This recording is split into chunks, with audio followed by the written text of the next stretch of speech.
Kitab Wahyu pasal 12. Maka tampaklah suatu tanda besar di langit.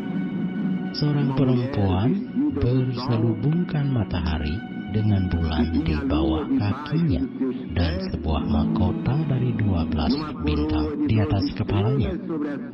Ia sedang mengandung dan dalam keluhan dan penderitaannya hendak melahirkan. Ia berteriak kesakitan.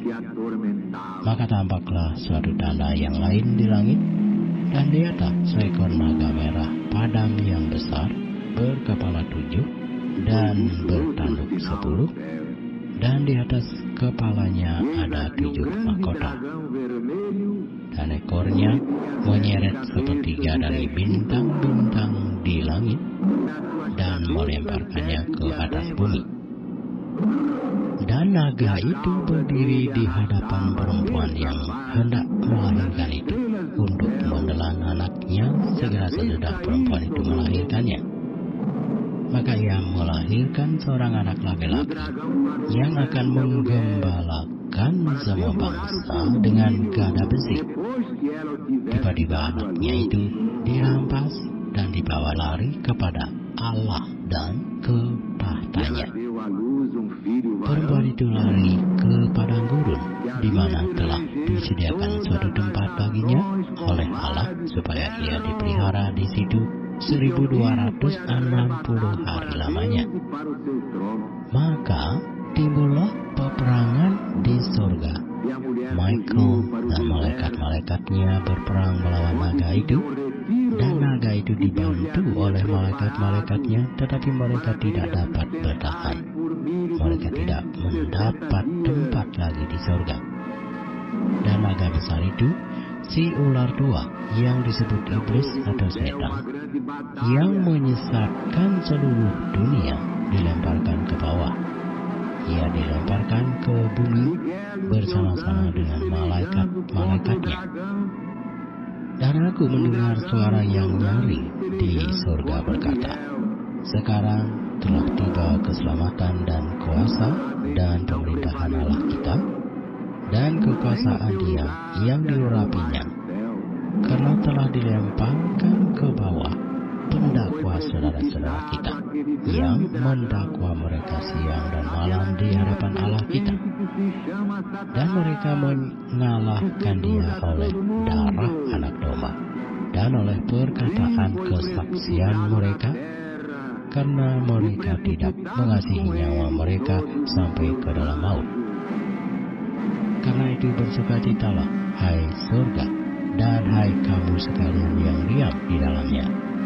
Celakalah kamu, hai bumi dan laut, karena iblis telah turun kepadamu dalam geramnya yang dahsyat, karena ia tahu bahwa waktunya sudah singkat." Dan ketika naga itu sadar bahwa ia telah dilemparkan di atas bumi, ia memburu perempuan yang melahirkan anak laki-laki itu.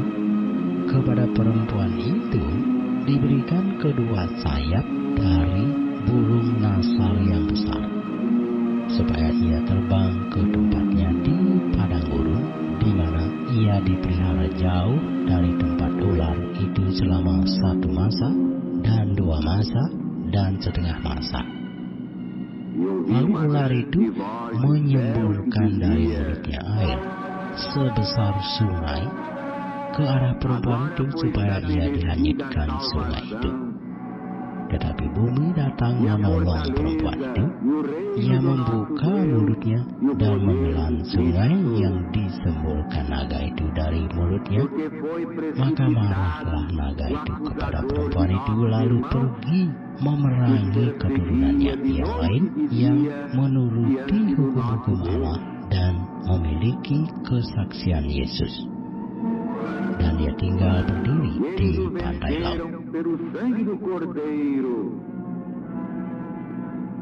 e pela palavra do seu testemunho, e não amaram suas vidas até a morte. Por isso, ó céus, alegrai-vos, e vós os que neles habitais. Ai ai da terra e do mar, porque Satanás desceu a vós, cheio de uma grande fúria, sabendo que lhe resta pouco tempo.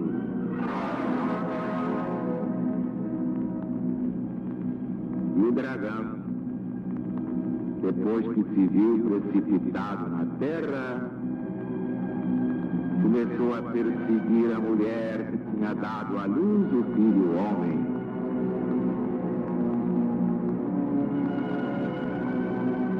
E foram dadas à mulher 2 asas de uma grande águia para voar para o deserto, ao lugar do seu retiro, onde é sustentada um tempo, 2 tempos e a metade de um tempo, fora da presença da serpente.